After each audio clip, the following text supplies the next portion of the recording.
तो good evening to all of you. तो कल की क्लासेस में आप लोगों ने पढ़ा था छत्तीसगढ़ का राजनीतिक नक्शा, ठीक है, और राजनीतिक नक्शा और पड़ोसी राज्य पढ़े थे, ठीक है। आप लोगों को इंडेक्स पहली क्लास में दिया था ना, वो इंडेक्स को प्रिंट आउट निकाल लीजिए, आपने कॉपी में लिख के रखिए, ठीक है। जो इंडेक्स आपको पहली क्लास में दिए थे उसको स्क्रीनशॉट आप लोगों ने लिया होगा, उसको आप प्रिंट आउट निकाल लीजिए, या आप PDF में आपको कमेंट बॉक्स में मिल भी जाएगा वो, और या तो आप अपने कॉपी से हैंड रिटन फॉर्म में लिखिए। आपको पता होना चाहिए कि कल क्या पढ़े, आज क्या पढ़ना है, कल क्या पढ़ना है, परसों क्या पढ़ना है, टॉपिक का सीक्वेंस पता होना चाहिए आपको। इसीलिए हमने वो इंडेक्स आपको शुरू क्लास में बताया था कि टॉपिक का सीक्वेंस आपको पता रहे, ठीक है। तो पहले क्लास में हम लोगों ने पढ़ा था स्थिति एवं विस्तार, कल की क्लास में हम लोगों ने पढ़ा था आपका छत्तीसगढ़ का राजनीतिक नक्शा और उसके पड़ोसी राज्य। आज का जो टॉपिक है, मैंने कल के वीडियो में ये बताया था कि आज का टॉपिक बहुत इंपॉर्टेंट टॉपिक है। आज का टॉपिक है हमारे पास छत्तीसगढ़ की भौतिक, या उसी को बोलते हैं प्राकृतिक संरचना। तो छत्तीसगढ़ की भौतिक संरचना या प्राकृतिक संरचना या फिजिकल स्ट्रक्चर ऑफ छत्तीसगढ़, ठीक है। तो मैं नक्शों के बारे में कल जब बात कर रहा था तो मैं आपको बोला कि जब आप बुक दुकान जाते हैं, बुक स्टोर जाते हैं और आप किसी भी राज्य का, देश का, महाद्वीप का या विश्व का नक्शा मांगते हैं तो बुक दुकान में आपको जनरली 2 टाइप के नक्शे उपलब्ध रहते हैं। सामान्यतः हम दूसरे जब नक्शों का, मानचित्रों का अध्ययन करते हैं तो बोलते 6 टाइप के नक्शे होते हैं, वो हमारे काम के नहीं है। पर फिर भी मैं बोल रहा हूँ कि जो हम सामान्य पढ़ाई के दौरान 2 टाइप के नक्शे देखते हैं, बुक स्टोर में आप जाते हैं, वो 2 टाइप के नक्शे आपको उपलब्ध होते हैं। पहला जो नक्शा होता है उसको कल हम पढ़े थे, उसको हम बोले छत्तीसगढ़ राजनैतिक नक्शा। क्या बोले? राजनैतिक नक्शा। जो दूसरा नक्शा होता है, जैसे पहला नक्शा होता है छत्तीसगढ़ में बिलासपुर कहाँ है, रायपुर कहाँ है, दुर्ग कहाँ है, भिलाई कहाँ है, ये हम कल पढ़े ना, आपको समझ में आया ना। तो जब आप वो नक्शा खरीदे जाएंगे तो ऊपर में छत्तीसगढ़ और उसके नीचे लिखा रहेगा राजनैतिक। जो दूसरा नक्शा होता है जिसमें बिलासपुर, रायपुर, दुर्ग, भिलाई अलग से नहीं दिखता है, उसमें ग्रीन कलर का वो नक्शा होता है, अंदर में कहीं पे डार्क ग्रीन होता है, कहीं पे लाइट येलो होता है, कहीं पे लाइट ग्रीन होता है, वो नक्शा लिखा रहता है छत्तीसगढ़ और उसके नीचे लिखा रहता है प्राकृतिक या भौतिक। तो आपको याद रखना है कि आज जो हमको पढ़ना है छत्तीसगढ़ का राजनीतिक नक्शा, कल हमारे दिमाग में क्लियर था कि कितने संभाग, कितने जिले, कहाँ पे कौन सा संभाग, कहाँ पे कौन सा जिला। आज हमको पढ़ना है छत्तीसगढ़ की प्राकृतिक संरचना या भौतिक संरचना। पहले मैं आप लोगों को हर क्लास में ये बताता हूँ कि जो भी टॉपिक पढ़ रहे हैं उसका मतलब क्या है, पहले आप वो समझ लीजिए। तो आज हम पढ़ेंगे छत्तीसगढ़ की भौतिक संरचना या प्राकृतिक संरचना। प्राकृतिक या भौतिक समझना, भौतिक मतलब फिजिकल, फिजिकल मतलब कैसा दिखता है, टच करने से कैसा लगेगा, भौतिक फिजिकल अपीयरेंस होता है ना। तो छत्तीसगढ़ दिखेगा कैसे, आप अपनी आंख से देखोगे तो छत्तीसगढ़ कैसा दिखेगा, प्राकृतिक रूप से छत्तीसगढ़ कैसा है। तो प्राकृतिक रूप से छत्तीसगढ़ में रायपुर जिला, बिलासपुर जिला, सरगुजा जिला प्रकृति ने तो नहीं बनाया है ना, वो तो आपने अपने राजनीतिक उद्देश्यों के लिए, आपने अपने प्रशासनिक उद्देश्यों के लिए बनाया ना, इसलिए वो प्राकृतिक नक्शा नहीं, वो राजनीतिक नक्शा है। तो प्राकृतिक नक्शा प्रकृति ने छत्तीसगढ़ को कैसा बनाया, तो छत्तीसगढ़ को कैसा बनाया प्रकृति ने, वो हम देखेंगे। उससे पहले अपन थोड़ा सा भारत के नक्शे में एक बार जाएंगे, ठीक है। जैसे भारत का नक्शा आप देखिए,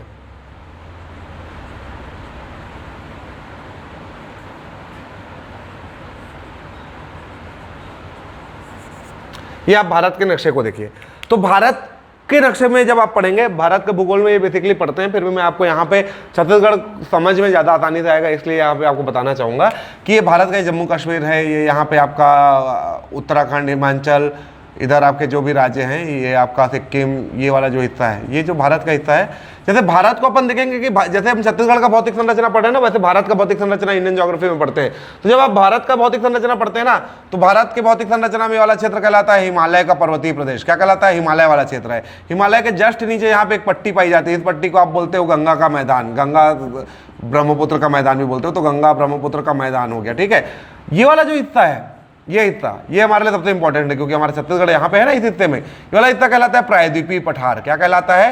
प्रायद्वीपीय पठार। मतलब मेरा कहने का मतलब ये है, प्राकृतिक रूप से या भौतिक रूप से भारत का जब अध्ययन करते हैं तो भारत के अलग अलग क्षेत्रों में अलग अलग प्राकृतिक संरचना पाई जाती है। कहीं पे पर्वत पाए जा रहे हैं हिमालय के, कहीं पे मैदान पाए जा रहे हैं गंगा का, कहीं पे पठार पाए जा रहे हैं। क्या पाए जा रहे हैं? पठार। और यहाँ पे आपका ये राजस्थान वाला एरिया है, यहाँ पे आपका पाया जाता है थार का मरुस्थल। क्या पाया जाता है?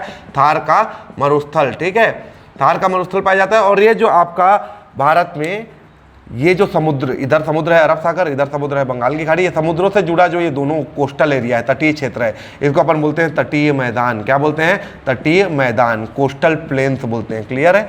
तो आपको याद रखना है कि भारत का जब अपन भौतिक संरचना पढ़ते हैं तो भारत की भौतिक संरचना में कहीं पे हिमालय का पर्वतीय क्षेत्र मिल रहा है, कहीं पे गंगा ब्रह्मपुत्र का मैदान मिल रहा है, कहीं पे प्रायद्वीपीय पठार मिल रहा है, कहीं पे थार का मरुस्थल मिल रहा है, कहीं पे तटीय मैदान मिल रहा है, कहीं पे द्वीपीय क्षेत्र मिल रहा है। क्या मिल रहा है? द्वीपीय क्षेत्र। क्लियर है? तो भारत की भौतिक संरचना में अलग अलग क्षेत्रों में अलग अलग टाइप की भौतिक संरचना पाई जा रही है।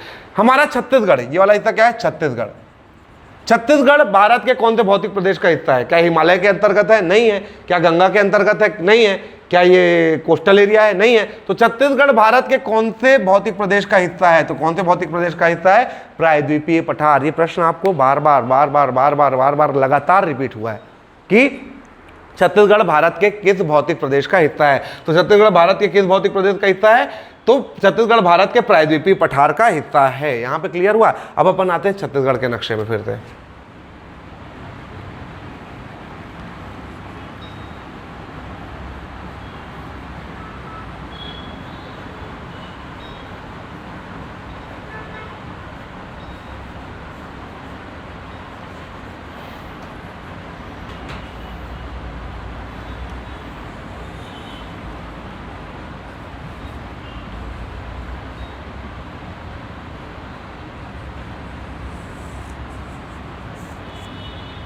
ठीक है, ये छत्तीसगढ़ का फिर से अपन नक्शा बनाया। अपन ये भारत का भौतिक प्रदेश की भौतिक संरचना भारत की थोड़ा सा मैं आपको एक आइडिया लगे उसके लिए बताया। ये छत्तीसगढ़ भारत के किस हिस्से में भौतिक रूप से? प्रायद्वीपीय पठार का हिस्सा है। किसका हिस्सा है? प्रायद्वीपीय पठार का हिस्सा है। तो आपको ये बार बार ये प्रश्न पूछा जाता है, तो ये प्रश्न आपको बहुत अच्छे से याद रखना है कि छत्तीसगढ़ भारत के किस भौतिक प्रदेश का हिस्सा है, किस प्राकृतिक प्रदेश का हिस्सा है। तो अपन बोलते हैं छत्तीसगढ़ भारत के प्रायद्वीपीय पठार का हिस्सा है। अब अपन देखते हैं ये छत्तीसगढ़ में आते हैं, तो छत्तीसगढ़ को अपन वहीं पर पढ़ ले कि प्रायद्वीपीय पठार का हिस्सा है। छत्तीसगढ़ पूरा कहीं पे छत्तीसगढ़ में समुद्र नहीं है, कोई जलीय संरचना छत्तीसगढ़ में नहीं। छत्तीसगढ़ पूरा स्थल मंडल है। क्या है? स्थल मंडल है। ठीक है, तो जब आप बेसिक ज्योग्राफी पढ़ते हैं ना, फिजिकल ज्योग्राफी पढ़ते हैं, तो फिजिकल ज्योग्राफी में आप देखते हैं जल मंडल होता है, स्थल मंडल होता है, वायुमंडल होता है। तो छत्तीसगढ़ का जो भौतिक स्ट्रक्चर है वो स्थल मंडल है पूरा। और पृथ्वी में जहां पे भी स्थल मंडल पाए जाते हैं ना, स्थल मंडल का 3 स्वरूप पाया जाता है। स्थल मंडल कहीं पे आप देखेंगे कि ऐसा ऊंचे ऊंचे स्थल मंडल होते हैं जो समुद्र तल से काफ़ी ऊंचे रहेंगे, जिनकी खड़ी ढाल रहेगी और इनकी चोटी नुकीली रहेगी, शंकुनुमा होगी। ऐसे स्ट्रक्चर को अपन बोलते हैं पर्वत। इंग्लिश वाले बोलते हैं माउंटेन्स। क्या बोलते हैं? माउंटेन्स। कहीं कहीं का स्ट्रक्चर क्या होगा कि समुद्र तल से काफ़ी ऊंचा रहेगा, लेकिन इसका ऊपरी हिस्सा प्लेन रहेगा, ऊपरी हिस्सा नुकीला ना होके प्लेन रहेगा। पर्वतों की अपेक्षा इनकी ऊंचाई भी कम होती है और इनका ढाल अधिक होता है। इनका ढाल खड़ा होता है और इनका ढाल मतलब अधिक होता है। तो ऐसे स्ट्रक्चर को आप बोलते हो पठार। क्या बोलते हो? पठार। और एक स्ट्रक्चर होता है जो जमीन से ज़्यादा ऊंचा नहीं होता है और प्लेन होता है। ऐसे स्ट्रक्चर को आप बोलते हो मैदान। क्या बोलते हो? मैदान, प्लेन्स। ठीक है, इसको बोलते हैं प्लेटू, इसको बोलते हैं। तो पर्वत, पठार और मैदान, माउंटेन्स, प्लेटू एंड प्लेन्स। तो आपको इतना समझना है कि छत्तीसगढ़ स्थल मंडल है और स्थल मंडल 3 आकृतियों में पाया जाता है कहीं पे भी, या तो पर्वत होगा, या तो पठार होगा, या तो मैदान होगा। मतलब छत्तीसगढ़ के क्षेत्र में या तो पर्वत होगा, या तो पठार होगा, या तो मैदान होगा। ज्यादा क्या होगा? तो चूंकि ये प्रायद्वीपीय पठार का भाग है, इसलिए हम मैदानी भाग कम होंगे, उसकी अपेक्षा पठारी और पर्वतीय भाग अधिक होंगे। यही से हमारा कॉन्सेप्ट डेवलप हो जाना चाहिए ना भाई, कि पठार का हिस्सा क्यों है? क्योंकि ये प्रायद्वीपीय पठार का हिस्सा है ना। इसका मतलब क्या है कि इसके ज्यादातर क्षेत्रों में आपका कैसी संरचना पाई जाएगी? तो पर्वतीय और पठारी संरचना पाई जाएगी। ठीक है, अब छत्तीसगढ़ का भौतिक संरचना कैसा है? छत्तीसगढ़ का राजनीतिक नक्शा कैसा दिखता है? इससे पहले वाले राजनीतिक नक्शा जब अपन पढ़ रहे थे ना, तो अपन बोले राजनीतिक नक्शा छत्तीसगढ़ का कैसा दिखता है? तो आप बोले समुद्री घोड़े के आकार का दिखता है। किसके आकार का दिखता है? समुद्री घोड़े के आकार का दिखता है। लेकिन इसका जो प्राकृतिक नक्शा है, प्रकृति ने तो ऐसा लाइन नहीं बनाया है ना भाई, भौतिक रूप से तो प्रकृति ने ऐसा लाइन नहीं बनाया है। तो प्राकृतिक का जो छत्तीसगढ़ का प्राकृतिक नक्शा है वो कैसा दिखता है? जब अपन बात करेंगे तो वो समुद्री घोड़े टाइप नहीं दिखता। तो छत्तीसगढ़ के प्राकृतिक नक्शे में कहीं पे पर्वत होगा, कहीं पे पठार होगा, कहीं पे मैदान होगा। तो छत्तीसगढ़ को पूरे भारत में, छत्तीसगढ़ अपने धान के उत्पादन के लिए काफी प्रसिद्ध है, इसलिए छत्तीसगढ़ को भारत का धान का कटोरा भी कहा जाता है। क्या कहा जाता है? धान का कटोरा कहा जाता है छत्तीसगढ़ को। क्लियर है? आप बोले सर कहाँ आप ज्योग्राफी पढ़ाते पढ़ाते, फिजिकल स्ट्रक्चर पढ़ाते पढ़ाते धान में आ गए? वो तो एग्रीकल्चर का पार्ट होगा, मैं मान रहा हूँ आपकी बात कि वो एग्रीकल्चर का पार्ट होगा, लेकिन धान का कटोरा आपके पूरे छत्तीसगढ़ के भौतिक संरचना को आपके दिमाग में बहुत अच्छे से एक पिक्चराइजेशन इसका करेगा, ऐसा मेरे को लगता है। आप देखिए आगे मैं पूछूंगा छत्तीसगढ़ को धान का कटोरा क्यों कहते हैं, तो आप बोलोगे सर बहुत ज़्यादा धान होता है, और अभी तो जब से 2500 रुपये मिलने लगा है तो धान की खेती इतनी बढ़ गई कि सरकार भी परेशान है। सरकार प्रोत्साहन दे रही है ना भाई कि अगर धान के अलावा कोई खेती करेगा किसान तो उसको 10,000 रुपये प्रति एकड़ प्रोत्साहन राशि सरकार देगी। वो योजना कौन सी है आप देख लीजिएगा, करंट का इशू है तो एग्जाम में पूछा जा सकता है। फिर भी अपन यहाँ पे आते हैं कि धान का कटोरा, छत्तीसगढ़ को क्या कहा जाता है? धान का कटोरा। तो मैं बोला ठीक है, धान का कटोरा क्यों कहते हैं? तो आप बोले सर धान बहुत होता है। मैं बोला चलिए, धान यहाँ का मुख्य फसल है और बहुत बड़ी संख्या में, बहुत बड़ी मात्रा में किसान इसका उत्पादन करते हैं, ये तो सही चीज़ है। मैं बोल रहा हूँ कटोरा कोई अच्छा शब्द है क्या? आप बोलते हैं कि धान की बाल्टी है, आप बोलते हैं धान का भंडार है, आप बोलते हैं कि धान की टंकी है, धान की कोठी है, सब बोलते हैं ना। छत्तीसगढ़ में तो कोठी शब्द बहुत प्रचलित है ना। कटोरा शब्द तो वैसे भी निगेटिवली लिया जाता है ना। और जिस हिसाब से बेरोजगारी चल रही है, जिस हिसाब से रोजगार के अवसर हमारे यहाँ कम हुए हैं, तो कटोरा बहुत सारे लोगों के लिए एक ऑप्शन के तौर पे भी बनेगा, जो अपना काम ईमानदारी से नहीं कर रहे हैं, जो पढ़ाई ईमानदारी से नहीं कर रहे हैं, जो रोजगार जो काम धंधे उनको ईमानदारी से नहीं कर रहे हैं, ठीक है। तो कटोरा शब्द सामान्य तौर पे तो सम्मान वाला नहीं माना जाता, लेकिन फिर भी कटोरा बोला गया तो उसके पीछे कोई ना कोई कारण होगा। तो यहाँ पे दो शब्द महत्वपूर्ण है, धान और कटोरा। तो धान तो इसलिए बोला गया क्योंकि धान का फसल काफ़ी बड़ी मात्रा में यहाँ पे उत्पादित किया जाता है। कटोरा क्यों बोला गया? तो इसका ये बोला गया कि छत्तीसगढ़ का राजनीतिक नक्शा तो समुद्री घोड़े टाइप दिखता है, लेकिन जो छत्तीसगढ़ का भौतिक संरचना है ना, प्राकृतिक रूप से आप छत्तीसगढ़ को एक हेलीकॉप्टर लीजिए और छत्तीसगढ़ के ऊपर चले जाइए एक 2-4 किलोमीटर में, और फिर आप टेलीस्कोप से छत्तीसगढ़ को देखिए, तो छत्तीसगढ़ आपको कटोरे के जैसा दिखता है। बोलते हैं किसके जैसा दिखता है? कटोरे के जैसा। आप बोलोगे सर ये किस शेप का कटोरा है, समझे नहीं आ रहा है। तो मैं क्या बोल रहा हूँ कि आप छत्तीसगढ़ का से हेलीकॉप्टर लीजिए, बलौदाबाजार रायपुर जाइए, हेलीकॉप्टर से डायरेक्ट ऊपर चले जाइए और ऊपर जाके दूरबीन से नीचे छत्तीसगढ़ को देखिए तो कटोरे टाइप दिखता है बोलते हैं। तो आप भी आश्चर्यचकित हो गए कि भाई पहले हम एक बार राजनीतिक नक्शा छत्तीसगढ़ का बनाएंगे, ठीक है। आप भी आश्चर्यचकित हो गए कि कटोरा कैसे बन गया भाई। तो कटोरा आप लोग सब देखे हैं, कटोरे में बाउल में खाना खाए हैं ना, दाल हम कटोरे में खाते हैं ना, कटोरी बोलते हो आप लोग। कटोरा बोलने में थोड़ा अजीब लगता है, फिर भी कटोरा उसको थोड़ा बड़ा होता है। चाय रोटी खाते हैं छत्तीसगढ़ वाले, हम छत्तीसगढ़िया लोग सुबह सुबह का चाय नाश्ता, हमारा नाश्ता क्या होता है? चाय में रोटी को तोड़ के खाते हैं ना कटोरे में। तो वो कटोरा को आप इमेजिन कीजिए। तो कटोरा कैसे होता है? तो कटोरा क्या होगा? चारों तरफ से उठा हुआ होगा और बीच वाला भाग कैसा होगा? दबा हुआ होगा। कटोरा कैसे बनेगा? चारों तरफ से उठा हुआ, बीच वाला भाग दबा हुआ। तो छत्तीसगढ़ को अगर आपको कटोरा बनाना पड़ेगा तो क्या करना पड़ेगा? ये वाले भाग को उठाना पड़ेगा, ये वाले भाग को उठाना पड़ेगा, ये इधर के भाग को उठाना पड़ेगा और इधर के भाग को उठाना पड़ेगा और बीच वाले भाग को दबाना पड़ेगा। समझ में आ रहा है? कटोरा कहने का क्या मतलब है कि छत्तीसगढ़ का जो अपन सरगुजा संभाग पढ़े ना, ये कैसा होगा? ये उठा हुआ भाग होगा। बस्तर संभाग कैसा होगा? उठा हुआ भाग होगा। ये पूर्वी भाग, पश्चिमी भाग कैसा होगा? उठा हुआ होगा। और ये पूर्वी भाग कैसा होगा? उठा हुआ होगा। और मध्य का भाग कैसा होगा? दबा हुआ होगा और समतल होगा। पहली क्लास में मैं आपको बताया पर्वत क्या होता है, पठार क्या होता है, मैदान क्या होता है। तो जब मैं आपको बता रहा हूं कि सरगुजा संभाग कैसा है? उठा हुआ है। बस्तर संभाग कैसा है? उठा हुआ है। पश्चिमी भाग कैसा है? उठा हुआ है। पूर्वी भाग कैसा है? उठा हुआ है। और बीच वाला भाग दबा हुआ समतल है। मतलब टेंटेटिव मोटे तौर पे आपको समझ में आ गया जी कि छत्तीसगढ़ पे कहाँ पे पर्वत और पठार हो सकते हैं और कहाँ पे मैदान हो सकता है। तो उत्तरी छत्तीसगढ़ में आप समझ गए होंगे कि पर्वत और पठार होगा। दक्षिणी छत्तीसगढ़ में तो आप समझ गए कि पर्वत और पठार होगा। ये आपका सीमांत पश्चिमी क्षेत्र में पर्वत और पठार होगा, सीमांत पूर्वी क्षेत्र में पर्वत और पठार होगा। लेकिन ये जो बीच वाला क्षेत्र है ये क्या होगा? आपका मैदान होगा, क्योंकि ये दबा हुआ और समतल क्षेत्र है ना। तो मोटे तौर पे हम समझ गए कि छत्तीसगढ़ में कहाँ पे पर्वत, कहाँ पे पठार, कहाँ पे मैदान हो सकते हैं। तो पहले छत्तीसगढ़ का एक राजनीतिक नक्शा बना लेते हैं। आप लोग जिला अपने मन में रिपीट कीजिए कि कोरिया है, कोरिया के बाजू में सूरजपुर है, सूरजपुर के बाजू यहाँ जशपुर था, यहाँ बलरामपुर, यहाँ सरगुजा, ठीक है। ये बिलासपुर संभाग में है, बिलासपुर संभाग में है तो ये मुंगेली, ये आपका गौरेला पेंड्रा मरवाही, ये आपका बिलासपुर, ये कोरबा, ये जांजगीर चांपा, ये रायगढ़।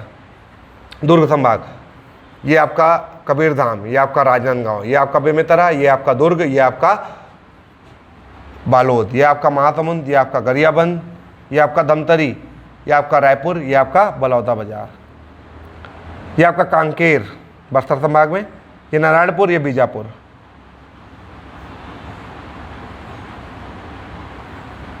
ये कोंडागांव, ये बस्तर, ये दंतेवाड़ा, ये सुकमा। कल की क्लास में हम लोग ये पढ़े थे ना, फिर भी चलिए मैं आपको ये जिले आपको याद होने चाहिए कि कोरिया कौन सा है, सूरजपुर कौन सा है, बलरामपुर कौन सा है, जशपुर कौन सा है, आप इससे पहले वाली क्लास में देखिए। अब यहाँ पे अपन बोल रहे हैं कि छत्तीसगढ़ में, छत्तीसगढ़ की भौतिक आकृति कटोरे के टाइप है। किसके टाइप है? कटोरे के टाइप है। तो ऊपर का भाग आपका हमको समझ में आ गया, या तो पर्वत होगा या तो पठार होगा। नीचे का भाग या तो पर्वत होगा या तो पठार होगा। इधर का भाग या तो पर्वत होगा पठार होगा, इधर का भाग या तो पर्वत होगा पठार होगा, पर ये पूरा बीच वाला भाग क्या होगा? मैदान होगा। यहां तक आपको क्लियर हुआ? तो अपने देखते हैं कि छत्तीसगढ़ को ना, जैसे भारत को यहाँ पे फिर आइए वापस, भारत को अलग अलग क्षेत्रों में बांटा गया ना, ये हिमालय का पर्वतीय क्षेत्र है, ये गंगा का मैदान है, ये प्रायद्वीपीय पठार है, ये आपका तटीय क्षेत्र है, ये आपका तटीय मैदान है, ये आपका थार का मरुस्थल है। वैसे ही छत्तीसगढ़ को अपन अलग अलग भागों में बांटे। ये जो छत्तीसगढ़ वाला है, ये बलरामपुर का आधा हिस्सा, ये सरगुजा का आधा हिस्सा, और ये वाला जो एरिया है ये, और इधर मध्य प्रदेश पड़ता है। क्या पड़ता है? मध्य प्रदेश। ये ऐसा हिस्सा, ये वाला भाग है पठार। क्या है? पठार। मध्य प्रदेश और छत्तीसगढ़ दोनों में संयुक्त रूप से एक फेमस पठार पड़ता है जिसको अपन बोलते हैं बघेलखंड का पठार। क्या बोलते हैं? बघेलखंड का पठार। तो बघेलखंड का पठार मध्य प्रदेश में भी और छत्तीसगढ़ में भी है, पर अपने को तो केवल छत्तीसगढ़ के इस हिस्से से मतलब है ना, छत्तीसगढ़ के एरिया से मतलब है। तो ये बघेलखंड के पठार को दो भागों में बांटोगे ना, तो इधर वाला भाग कहलाएगा पश्चिमी बघेलखंड का पठार, और जो छत्तीसगढ़ में ये हिस्सा है ना, ये वाला हिस्सा जो छत्तीसगढ़ का, ये कहलाता है पूर्वी बघेलखंड का पठार। क्या कहलाता है? पूर्वी बघेलखंड का पठार। क्लियर हुआ आप लोगों को? तो ये वाला जो हिस्सा है जिसमें कोरिया, सूरजपुर, बलरामपुर का आधा हिस्सा, सरगुजा का आधा हिस्सा, ये क्षेत्र कहलाता है आपका पूर्वी बघेलखंड का पठार। क्यों कहलाता है उसका नाम मैं आपको समझा दिया। ये वाला जो एरिया है, ये जो पूर्वी बघेलखंड का पठार है, इसका क्षेत्रफल है 21,863 वर्ग किलोमीटर। कितना क्षेत्रफल है? 21,863 वर्ग किलोमीटर। कौन कौन से जिले उसमें शामिल है तो आपको पता चल गया। ये जो आपका बलरामपुर का ये क्षेत्र बचा, बलरामपुर का पूर्वी हिस्सा, सरगुजा का पूर्वी हिस्सा, और ये जशपुर जिला, ये जो क्षेत्र है ना, यहां पे की जो संरचना है ना, ये भी ऊंची है। कटोरा बनाना है तो इसको भी ऊंचा रखना पड़ेगा ना, लेकिन यहां पे की संरचना थोड़ी विशिष्ट है। यहां पे की संरचना ऊंची है पर ये पर्वत जैसी नहीं है और ये पठार जैसी भी नहीं है। तो ये कैसी है? तो ये पर्वत और पठार के बीच का हिस्सा होता है कि इसके खाट मतलब ढाल खड़ा है, ऊंचे भी बहुत है, लेकिन इसकी चोटी क्या है? प्लेन है। तो ना तो ये पर्वत हो पाया ना तो ये पठार हो गया। तो ऐसे क्षेत्रों को अपन बोलते हैं पाट। क्या बोलते हैं? पाट। तो ये वाला जो एरिया है ना छत्तीसगढ़ का, ये विशिष्ट स्थलीय आकृति वाला एरिया है जिसको अपन पाट बोलते हैं। तो इस क्षेत्र को अपन नाम दे दिए जशपुर सामरी पाट प्रदेश। क्या नाम दे दिए? जशपुर सामरी। यहाँ पे आपको पर्वत पठार पाट समझ में आ गया ना, इसको मैं मिटा रहा हूँ। जशपुर सामरी पाट प्रदेश। क्लियर है? इसका क्षेत्रफल है आपका 6,208 वर्ग किलोमीटर। कितना है? 6,208 वर्ग किलोमीटर। क्लियर हो रहा है आप लोगों को? अच्छे समझ में आ रहा है? पहला भौतिक, छत्तीसगढ़ को अपन भौतिक तौर पे बांट रहे हैं। तो पहला वाला भौतिक प्रदेश कहलाया आपका पूर्वी बघेलखंड का पठार, दूसरा वाला भौतिक प्रदेश कहलाया आपका जशपुर सामरी पाट प्रदेश, तीसरा जो भौतिक प्रदेश है बीच वाला हिस्सा, ये बीच वाले हिस्से से क्या होता है? महानदी बहती है। कौन सी नदी बहती है? महानदी ऐसे करके बहती है। तो महानदी बहने के कारण इस पूरे क्षेत्र को अपन बोलते हैं महानदी बेसिन। क्या बोलते हैं? महानदी बेसिन। इसमें छत्तीसगढ़ के पूरे 15 जिले शामिल है। कौन से जिले शामिल है? 15-16 जिले शामिल है। बिलासपुर के 6 जिले, दुर्ग के 5 जिले, रायपुर के 5 जिले, पूरा 16 जिले महानदी बेसिन के अंतर्गत शामिल है। इसका क्षेत्रफल है आपका 68,064 वर्ग किलोमीटर। क्या है? 68,064 वर्ग किलोमीटर। ये आपको क्लियर है? समझ में आ रहा है सभी को? अब अपन ये आते हैं, ये जो आपका बस्तर संभाग वाला एरिया है, ये आपका राजनांदगांव है। राजनांदगांव का ये दक्षिणी हिस्सा कहलाता है मोहला मानपुर। कौन सा हिस्सा कहलाता है? मोहला मानपुर। अब मोहला मानपुर के साथ पूरा बस्तर संभाग 7 जिले, ये जो पूरा है ये आपका है पठारी एरिया। कैसा एरिया है? पठारी एरिया। इसको अपन नाम देते हैं दंडकारण्य का पठार। क्या नाम देते हैं? दंडकारण्य का पठार। दंडकारण्य के पठार का क्षेत्रफल है 39,060 वर्ग किलोमीटर। कितना है? 39,060 वर्ग किलोमीटर। यहां तक आपको स्पष्ट हुआ कि छत्तीसगढ़ को भौतिक या प्राकृतिक संरचना के दृष्टिकोण से जब अपन देखते हैं, जब छत्तीसगढ़ को राजनीतिक दृष्टिकोण से या प्रशासनिक दृष्टिकोण से अपन देखते हैं, तो अपन 5 संभागों में बांटे, 5 संभागों के बाद उसको 28 जिलों में बांटे, 28 जिलों के बाद हम उनको तहसीलों में बांटे, वो हम पढ़ेंगे। लेकिन यहां पे अपन देखते हैं कि भौतिक संरचना के दृष्टिकोण से देखोगे तो ये वाला जो एरिया है ये एक टाइप का है। ये एक टाइप का एरिया कहलाता है पूर्वी बघेलखंड का पठार। ये जशपुर, बलरामपुर, सरगुजा वाला क्षेत्र एक टाइप का है, ये कहलाता है जशपुर सामरी पाट प्रदेश। तीसरा क्षेत्र ये बीच वाला जो महानदी जहां से निकलती है एक टाइप का, इसको अपन बोलते हैं महानदी बेसिन। इसका क्षेत्रफल है 68,064 वर्ग किलोमीटर। और ये जो चौथा क्षेत्र है जो पूरा बस्तर के साथ राजनांदगांव का ये मोहला मानपुर तहसील है, ये भी बस्तर के भौतिक संरचना से मिलता जुलता है। तो ये बस्तर के भौतिक संरचना में शामिल है। इसको अपन बोलते हैं दंडकारण्य का पठार। क्या बोलते हैं? दंडकारण्य का पठार। इसका क्षेत्रफल है आपका 39,060 वर्ग किलोमीटर। इस प्रकार आपको स्पष्ट हुआ कि छत्तीसगढ़ को भौतिक संरचना के दृष्टिकोण से 4 भागों में बांटा गया है। पहला भाग है पूर्वी बघेलखंड का पठार। क्या है? पूर्वी बघेलखंड का पठार। क्लियर है? दूसरा है आपका जशपुर सामरी पाट प्रदेश। क्या है? जशपुर सामरी पाठ प्रदेश। कौन कौन से जिले, कौन कौन से भौतिक प्रदेश में शामिल है, ये आपको नक्शे से क्लियर हो जाना चाहिए। तीसरा है महानदी बेसिन, क्या है, महानदी बेसिन।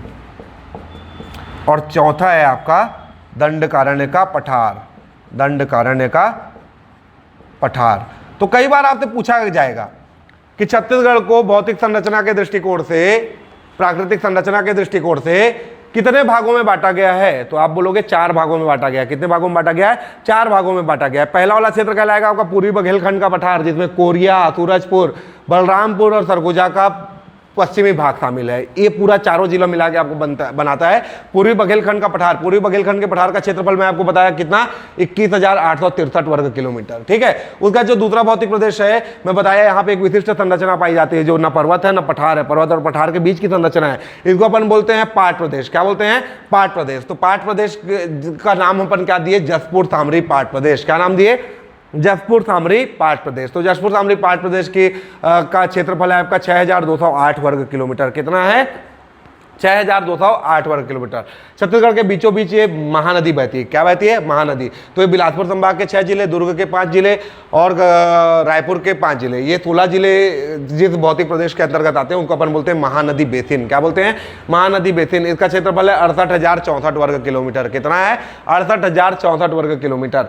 फिर अपन आते हैं ये बस्तर वाला क्षेत्र है। बस्तर के 7 जिलों के साथ राजनांदगांव जिले का मोहला मानपुर तहसील, ये भी इसमें शामिल है, ठीक है। तो ये वाला क्षेत्र जो आपका राजनांदगांव जिले का मोहला मानपुर और ये बाकी 7 जिले, ये भी क्या कैसे क्षेत्र है, पठारी क्षेत्र है। इस क्षेत्र को आप क्या नाम दिए, दंडकारण्य का पठार। क्या नाम दिए, दंडकारण्य का पठार। तो इसका क्षेत्रफल आप कितना पढ़े हो, 39,060 वर्ग किलोमीटर। कितना पढ़े हो, 39,060 वर्ग किलोमीटर। तो यहाँ पे आपका छत्तीसगढ़ का बेसिक आपको भौतिक संरचना समझ में आया। हम क्या करेंगे, पूर्वी बघेलखंड के पठार को डिटेल में पढ़ेंगे, जशपुर सामरी पाट प्रदेश को डिटेल में पढ़ेंगे, महानदी बेसिन को डिटेल में पढ़ेंगे, उसका दंडकारण्य के पठार को डिटेल में पढ़ेंगे। लेकिन आप याद रखिए, अब यहां से एक प्रश्न अगर आपसे पूछा जाएगा कि छत्तीसगढ़ भारत के किस भौतिक प्रदेश का हिस्सा है, तो आप बोलोगे छत्तीसगढ़ प्रायद्वीपीय पठार का हिस्सा है। फिर बाई दबे कई बार कूट वाले प्रश्न आते हैं। कूट वाले प्रश्न आते हैं तो आपको क्या करेगा, ये चारों को दे देगा, छत्तीसगढ़ के 4 भौतिक प्रदेश दे देगा और बोलेगा क्षेत्रफल के आधार पर बढ़ते या घटते क्रम में इन चारों को जमाइए। तो आप बोलोगे कि मेरे को तो क्षेत्रफल याद नहीं है। क्षेत्रफल याद नहीं भी होगा तो भी आप समझ गए होगे कि कौन सबसे बड़ा है, कौन उससे छोटा है, कौन उससे छोटा है। आपको समझ में आया। पूर्वी बघेलखंड के पठार का क्षेत्रफल अपन पड़े 21,863 वर्ग किलोमीटर, जशपुर सामरी का पड़े 6,208 वर्ग किलोमीटर, महानदी बेसिन का पड़े 68,064 वर्ग किलोमीटर और दंडकारण्य के पठार का पड़े 39,060 वर्ग किलोमीटर। तो आप इतना तो समझ गए होंगे, इन सब में सबसे बड़ा कौन सा है, तो महानदी बेसिन 68,064 वर्ग किलोमीटर साथ। दूसरा है आपका दंडकारण्य का पठार 39,060 वर्ग किलोमीटर साथ। तीसरा है पूर्वी बघेलखंड का पठार 21,863 वर्ग किलोमीटर साथ। और चौथा है जशपुर सामरी पाट प्रदेश, ये आपका है 6,208 वर्ग किलोमीटर के साथ। तो ये आपको ऐसा प्रश्न भी पूछा, अगर कूट वाले प्रश्न भी आपसे अगर पूछा गया तो आप बता लोगे कि सबसे बड़ा भौतिक प्रदेश आपका महानदी बेसिन है, उसके बाद आपका दंडकारण्य का पठार है, उसके बाद आपका पूर्वी बघेलखंड का पठार है, उसके बाद आपका जशपुर सामरी पाट प्रदेश है। यहां तक आपको क्लियर हुआ। तो छत्तीसगढ़ की का बेसिक भौतिक संरचना, ये मुझे लगता है कि आप स्क्रीनशॉट ले लीजिएगा, आप देख लीजिए। ये छत्तीसगढ़ का बेसिक भौतिक संरचना, ये आपको क्लियर हो गया होगा। कल की क्लास में हम इन चारों भौतिक प्रदेशों को डिटेल में चर्चा करेंगे। आपको समझ में आ रहा है कि पूर्वी बघेलखंड का पठार, जशपुर सामरी पाट प्रदेश, इसके अंदर क्या है, यहाँ पे की भौतिक संरचना के अंदर क्या है, यहाँ के अंदर क्या है, यहाँ के अंदर क्या है, यहाँ के अंदर क्या है, ये भी तो हमको पढ़ना है। छत्तीसगढ़ को हमको काफी डिटेल में पढ़ना पड़ेगा यदि पीएससी या व्यापम का एग्जाम क्लियर करना है। तो यहाँ तक आपको एकदम स्पष्ट हुआ। ये भौतिक संरचना बहुत महत्वपूर्ण है। ये 2 क्लासेस में हम कंप्लीट करेंगे। पहला क्लास आपका ये हुआ और दूसरी क्लास में कल हम इन चारों के बारे में डिटेल पढ़ेंगे। यदि यहाँ तक की क्लास, जो पहला स्थिति एवं विस्तार वाली क्लास थी, दूसरा आपका राजनीतिक नक्शा और पड़ोसी राज्य वाली क्लास थी, तीसरी क्लास जो आपकी छत्तीसगढ़ की भौतिक संरचना है, और कल की क्लास भी छत्तीसगढ़ की भौतिक संरचना का आगे का भाग होगा। अगर आप इन क्लासेस को बहुत समझदारी से, बहुत ईमानदारी से, बहुत समर्पण के साथ पढ़ लेते हैं, इसमें काफ़ी अच्छी तैयारी करते हैं, छत्तीसगढ़ आपका सबसे स्ट्रांग सब्जेक्ट होगा और छत्तीसगढ़ के बदौलत आप अधिकारी बनेंगे, ये मेरी गारंटी है। ठीक है, तो अभी की क्लास के लिए धन्यवाद। बाकी की क्लास कल चालू करते हैं।